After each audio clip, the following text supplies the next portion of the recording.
अब पढ़ेंगे हम कारक के बारे में। कारक, पहले तो कारक की परिभाषा। कारक की परिभाषा क्या होगी? कारक का शाब्दिक अर्थ होता है करने वाला। कारक का शाब्दिक अर्थ होता है करने वाला। कारक शब्द का शाब्दिक अर्थ होता है करने वाला, किंतु व्याकरण में यह एक परिभाषिक शब्द है और इसकी परिभाषा जब किसी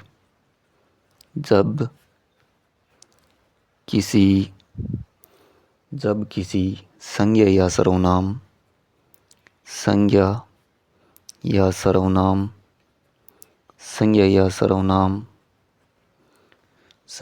सर्वनाम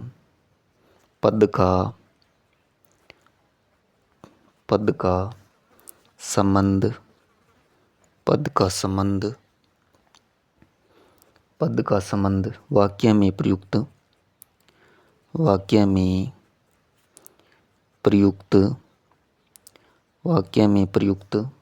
अन्य पदों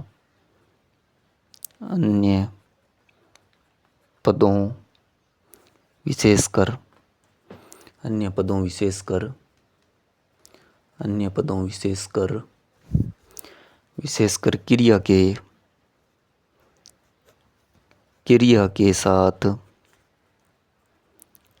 के साथ जाना जाता है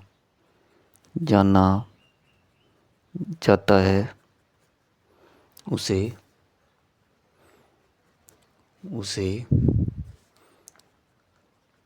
कारक कहते हैं। कारक का अगर शाब्दिक अर्थ पूछ ले तो क्या होता है? तो होता है करने वाला। और अगर इसकी परिभाषा पूछ ले तो जब किसी संज्ञा या सर्वनाम पद का, कोई भी संज्ञा या सर्वनाम पद है, उसका संबंध किसका संबंध? संज्ञा या सर्वनाम का संबंध वाक्य में प्रयुक्त अन्य पदों, यानी कोई वाक्य है, वाक्य के अंदर संज्ञा या सर्वनाम है, उनका संबंध वाक्य में कोई अन्य प्रयुक्त पद है, विशेषकर क्रिया के साथ कोई संबंध जाना जाता है तो उसको कहते हैं कारक। और कारक का अर्थ पूछ ले भी, कारक का अर्थ क्या होता है? तो कारक का अर्थ होता है करने वाला। अब कारक के अंदर विभक्ति प्रयुक्त होती है। ये विभक्ति क्या होती है?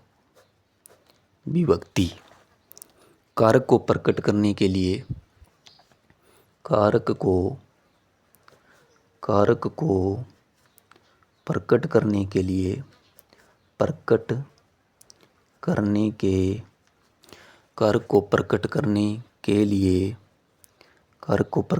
के लिए संज्ञा या सर्वनाम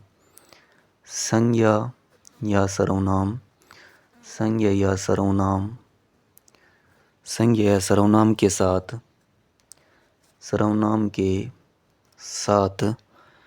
जो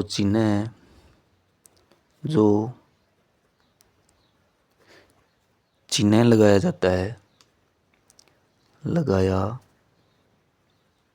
जाता है उसे विभक्ति कहते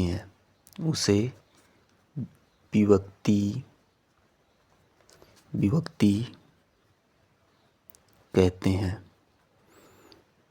कहते हैं। ठीक है। प्रत्येक कारक का विभक्ति चिन्ह होता है। प्रत्येक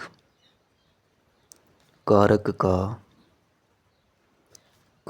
का विभक्ति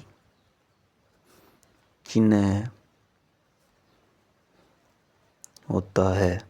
प्रत्येक कारक का विभक्ति चिन्ह होता है, किंतु हर कारक के साथ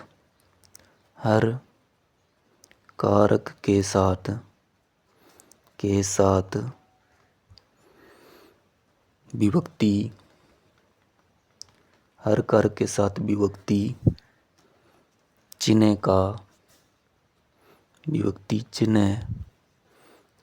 का प्रयोग हो यह आवश्यक नहीं है।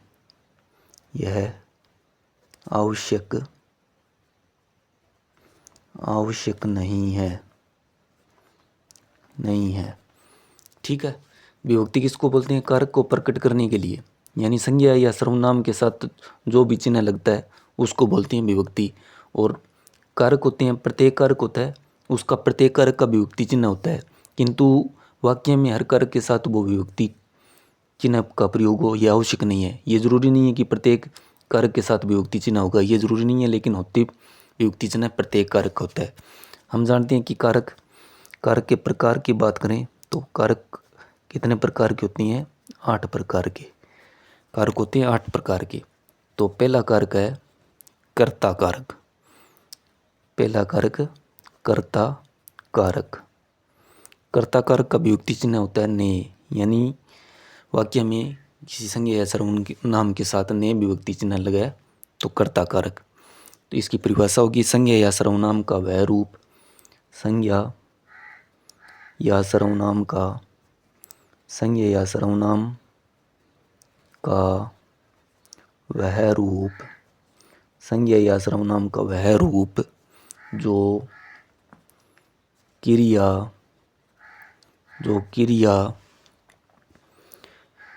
के करने वाले, क्रिया के करने वाले का बोध कराता है, करने वाले का बोध कराता है, करने वाले का बोध कराता है, करने वाले का बोध कराता है, यानी अर्थात क्रिया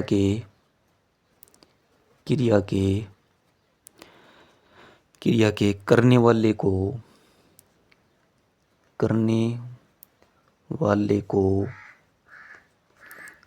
को कर्ता कारक कहते हैं। कर्ता कारक कहते हैं। कर्ता कारक किसको बोलते हैं? संज्ञा या सर्वनाम का वह रूप, यानी कोई भी संज्ञा या सर्वनाम है, कोई वाक्य उसके अंदर संज्ञा या सर्वनाम है और जो क्रिया के करने वाले का बोध कराता है, यानी जो क्रिया को कर रहा है संज्ञा या सर्वनाम, वही कर्ता कारक होता है।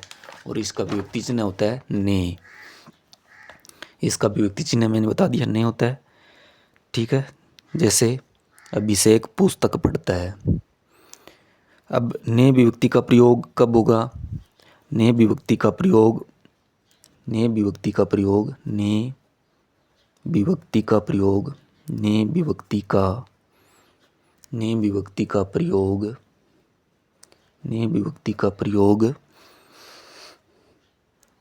कर्ता कारक के साथ, ने विभक्ति का प्रयोग कर्ता कारक के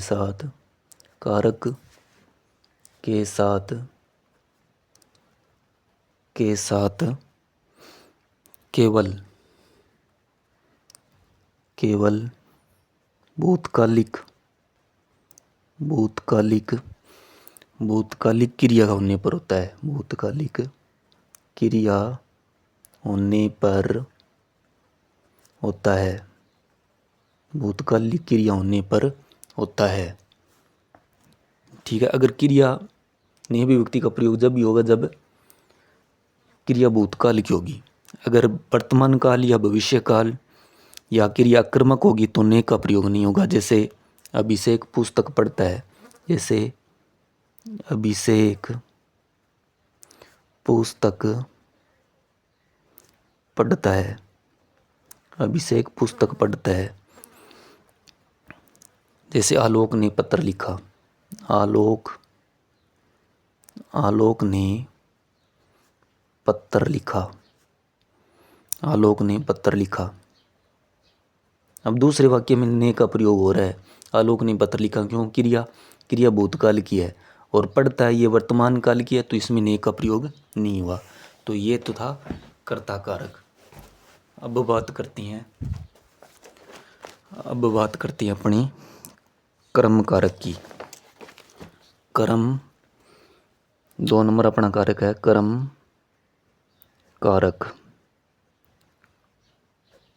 कारक। इसका विभक्ति चिन्ह होता है को। कर्ता ने कर्म को, कर्ता का तो ने होता है और कर्म का को होता है। कर्म कारक का विभक्ति चिन्ह को है। वाक्य में जिस शब्द पर जिस शब्द पर, वाक्य में जिस शब्द पर क्रिया का फल, क्रिया का फल, क्रिया का फल, क्रिया का फल पड़ता है, क्रिया का फल पड़ता है, क्रिया का फल पड़ता है, उसे कर्म कारक कहते हैं, उसे कर्म कारक कहते हैं, कर्म कारक कहते हैं, कर्म कारक कहते हैं। इसका विभक्ति चिन्ह होता है को, कर्म कारक, कर्म कारक, कर्म कारक शब्द सजीव, कर्म कारक शब्द सजीव हो तो उसके साथ, उसके साथ, उसके साथ को, उसके साथ को, उसके साथ को विभक्ति लगती है, विभक्ति लगती है, निर्जीव कारक के साथ नहीं। अब कर्म कारक किसको बोलते हैं? वाक्य में जिस शब्द का, वाक्य में जिस शब्द का, शब्द पर क्रिया का फल पड़ता है उसे कर्म कारक कहते हैं। और कर्म कारक का विभक्ति चिन्ह होता है को, और को कारक को विभक्ति कब लगेगी? जब सजीव हो। अगर निर्जीव है तो को विभक्ति नहीं लगेगी। जैसे जैसे राम ने रावण को मारा, राम ने रावण को मारा। और नंदू दूध पीता है, नंदू दूध पीता है। ठीक है। तीसरा कारक है करण कारक, करण कारक। तीसरा कारक है करण कारक। करण कारक की विभक्ति चिन्ह होती है से। कर्ता की ने होती है, कर्म की को, करण की से। कर्ता ने कर्म को करण से। अब वाक्य में कर्ता, वाक्य में कर्ता, वाक्य में कर्ता जिस साधन,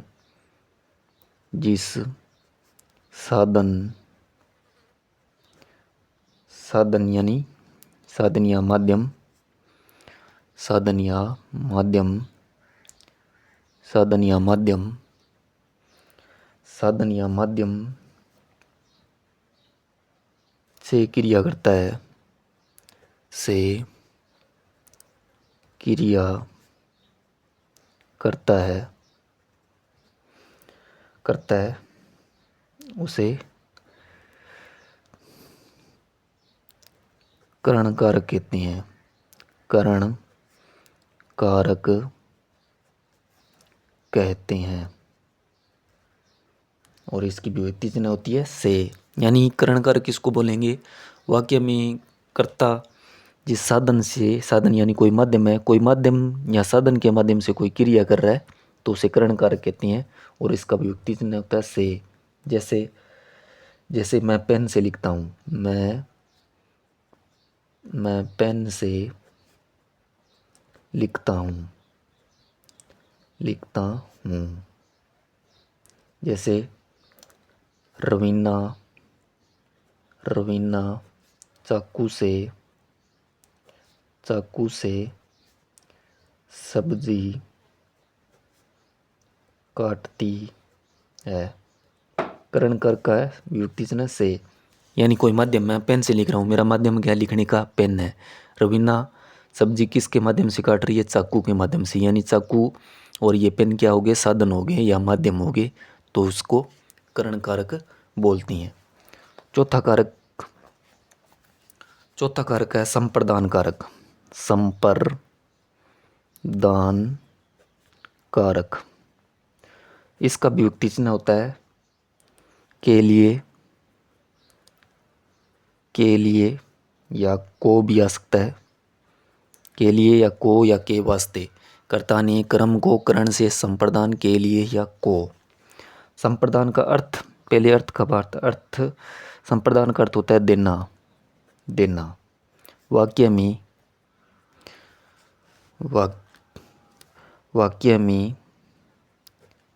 वाक्य में कर्ता जिसे कुछ देता है, कर्ता जिसे कुछ देता है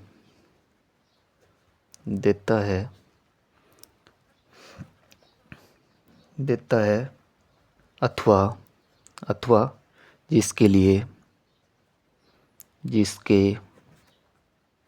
जिसके लिए क्रिया करता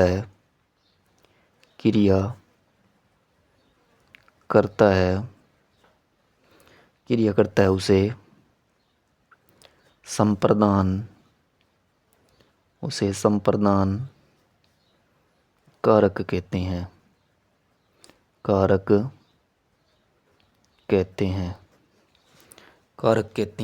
और इसकी विभक्ति चिन्ह है के लिए या को है। अब जब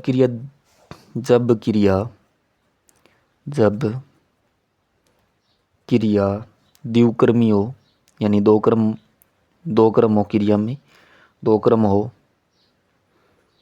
हो तथा देने के अर्थ में हो, देने के अर्थ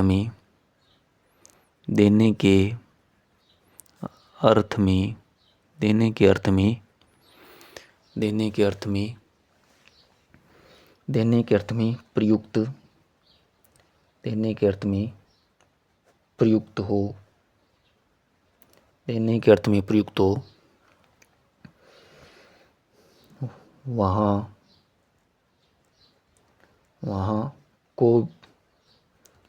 को विभक्ति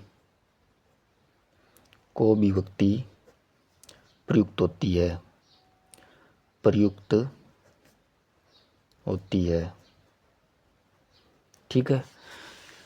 संप्रदान की विभक्ति चिन्ह होती है के लिए, लेकिन को भी आ सकती है। और संप्रदान का अर्थ पूछ ले, देना, यानी वाक्य में कर्ता जिसे कुछ देता है या जिसके लिए क्रिया करता है उसे संप्रदान कारक कहते हैं। और जब क्रिया द्विकर्मी हो, यानी क्रिया में दो क्रम प्रयुक्त हो और देने के अर्थ में प्रयुक्त हो, तो वहाँ को विभक्ति भी प्रयुक्त कर सकती हैं। जैसे उदाहरण के लिए रमेश माँ के लिए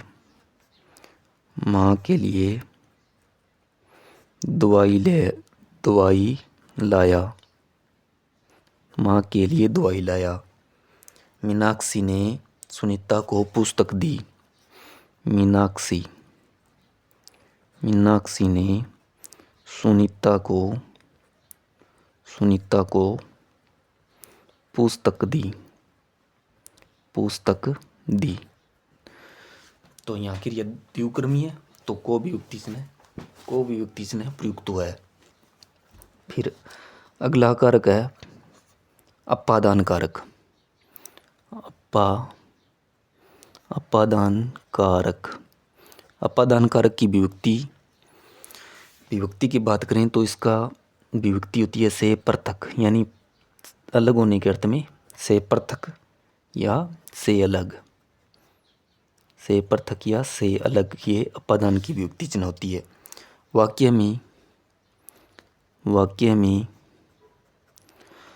में जब किसी संज्ञा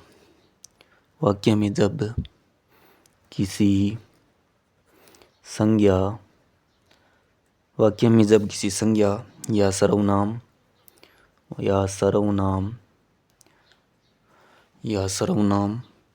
के जिस रूप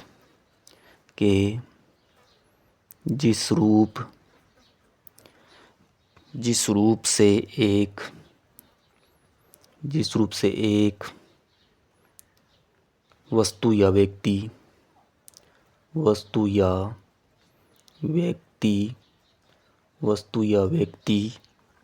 का दूसरी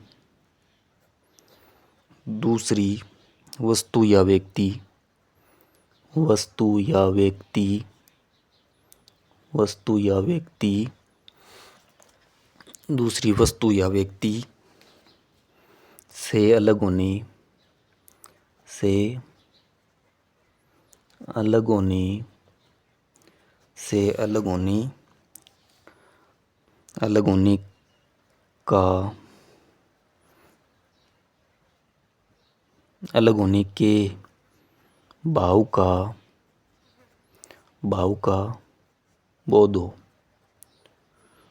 बोध होता है, होता है। यानी जिससे अलग हो या जिससे तुलना की जाए उसे अपादान कारक कहते हैं। इसकी विभक्ति चिन्ह भी से है। विभक्ति चिन्ह तो से है, लेकिन से किसके अर्थ में आएगी? अलग होने के अर्थ में आएगी। जैसे पेड़ से, पेड़ से पत्ता गिरता है, पेड़ से पत्ता गिरता है, पेड़ से पत्ता गिरता है। तो पेड़ से पत्ता है वो अलग हो रहा है, तो अलग होने के अर्थ में आ रहा है। तो ये इसमें कौन सा कारक होगा? अपादान कारक। जैसे रवीना, रवीना सुविता से, सुविता से अच्छा गाती है, अच्छा गाती है। यानी इस तुलना हो रही है दो के मध्य, तो इसमें कौन सा कारक होगा? अपादान, अपादान कारक होगा। अब आगे बात करते हैं 6 नंबर कारक। 6 नंबर कारक है अपना संबंध कारक। संबंध, संबंध कारक, संबंध कारक। संबंध कारक की विभक्ति चिन्ह होती है का, की, के, का, की, के, रा, री, रे, रा, री, रे, या, ना, नी, ने। यह संबंध कारक की विभक्ति चिन्ह है। यानी वाक्य में का की आ जाए, का, की, के, रा, री, रे, नानी, ने, यानी काकी, रारी, नानी, ये शब्द याद रखनी है। तो ये संबंध कारक की है, संबंध कारक की ये विभक्ति चिन्ह है। बात करें संबंध कारक की। जब वाक्य में, जब, जब वाक्य में, जब वाक्य में संज्ञा या सर्वनाम, संज्ञा या सर्वनाम, संज्ञा या सर्वनाम, संज्ञा या सर्वनाम का अन्य, अन्य किसी संज्ञा या सर्वनाम, अन्य किसी संज्ञा या सर्वनाम, अन्य किसी संज्ञा या सर्वनाम से संबंध हो, से संबंध हो, संबंध हो, जिससे संबंध हो, जिससे, जिससे संबंध, संबंध हो, उसे, उसे संबंध कारक कहते हैं, उसे संबंध कारक कहते हैं। और इसकी विभक्ति चिन्ह मैंने बता दी, काकी, काकी, की, रा, री, रे, नानी, ने। यानी संबंध कारक किसको कहते हैं? जब वाक्य में संज्ञा या सर्वनाम का अन्य किसी संज्ञा या सर्वनाम से संबंध हो, तो उस संबंध को संबंध कारक कहते हैं। जैसे अजय की पुस्तक गुम गई, अजय की, अजय की पुस्तक गुम गई, गुम गई।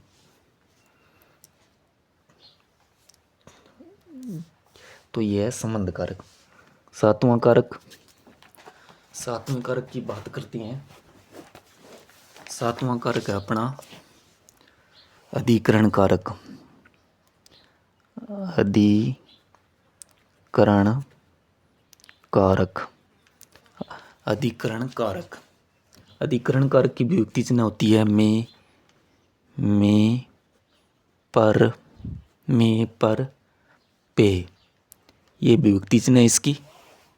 वाक्य में प्रयुक्त, वाक्य में प्रयुक्त संज्ञा या सर्वनाम वाक्य में प्रयुक्त संज्ञा या सर्वनाम के जिस रूप से क्रिया के आधार का बोध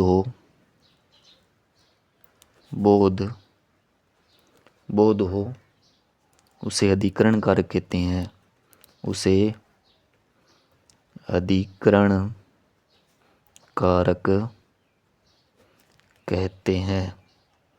अधिकरण कारक कहते हैं।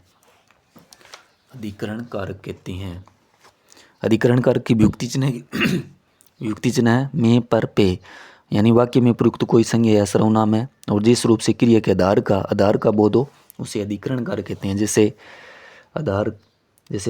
पक्षी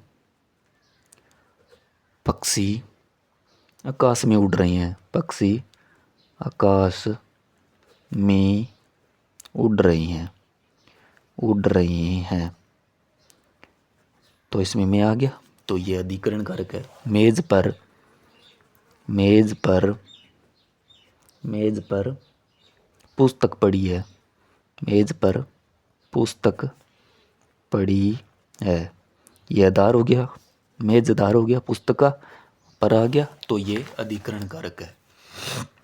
कारक का अंतिम और 8वां प्रकार है संबोधन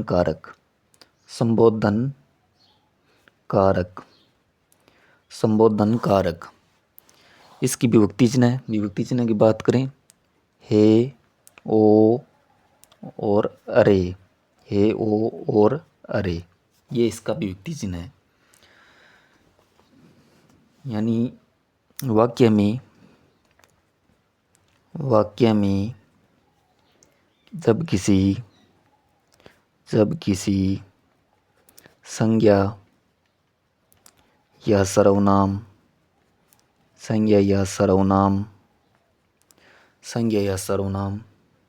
को पुकारा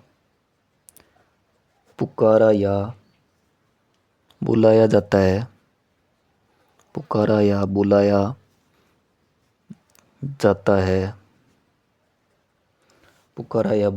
है। उसे संबोधन कारक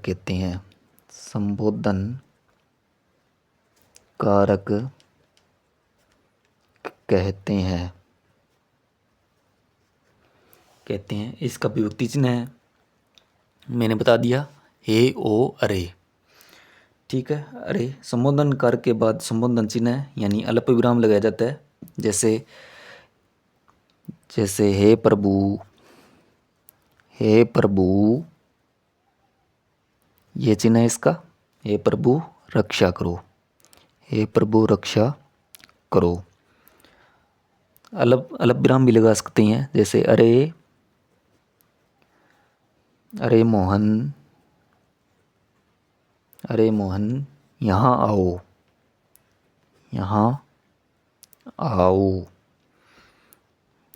आओ। तो संबोधन कारक यानी वाक्य में जब किसी संज्ञा या सर्वनाम को पुकारा या बुलाया जाता है तो उसे संबोधन कारक कहती हैं। और ये इसका विभक्ति चिन्ह है, हे ओ अरे। ये इसका चिन्ह है संबोधन का, हे प्रभु रक्षा करो, अरे मोहन। इस चिन्ह की जगह ये अल्प विराम भी लगा सकते हैं। तो कारक बताए, कारक 8 प्रकार के होते हैं। और इनकी विभक्ति चिन्ह होती है। विभक्ति चिन्ह भी याद रखनी है। जैसे कर्ता की ने होती है, कर्म की को, करण से, संप्रदान के लिए या को, उत्पादन से आता है, से पृथक या अलग होने के अर्थ में आता है। संबंध में काकी, रारी, नानी, और अधिकरण में पर, और संबोधन में हे, ओ, अरे। कर्ता ने कर्म को करण से, संप्रदान के लिए को, अपादान से पृथक होने के अर्थ में यानी अलग होने के अर्थ में। संबंध में काकी, रारी, नानी, अधिकरण में पर और पे, संबोधन कारक में हे, हो, रे। सर्वनाम में अगर कारक पूछ ले तो 7 ही होती हैं, सर्वनाम में संबोधन कारक नहीं होता, यानी 8वां कारक नहीं होता। ठीक है।